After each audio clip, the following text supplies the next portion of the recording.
თბილისის ბიუჯეტში შესატან ცვლილებებზე საკრებულოს დღევანდელ სხდომაზე იმსჯელებენ. თბილისის მერის მიერ წარდგენილ მთავარ საფინანსო დოკუმენტის პროექტს საკრებულოს უმცირესობაში მხარს არ უჭერენ და აცხადებენ, რომ ბიუჯეტი არასწორად არის შემუშავებული.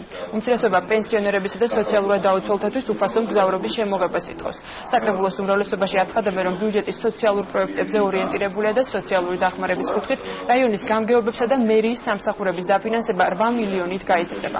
საკრებულოში დღესვე მიწის ლეგალიზაციის კომისიის თავმჯდომარეს აირჩევენ. უმცირესობის ინფორმაციის პოსტს საკრებულოს წევრი ბექა ნათლიშვილი დაიკავეს.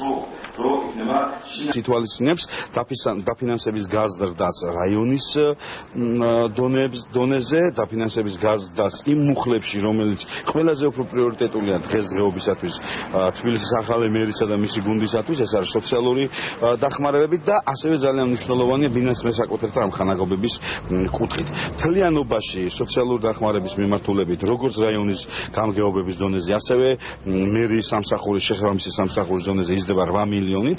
თანხა უარს ამბობენ საკუთარი სოციალური დაპირებების შესრულებაზე, შესაბამისად ასეთი ტიპის ბიუჯეტს, რა თქმა უნდა, ჩვენ მხარს არ დაუჭერთ.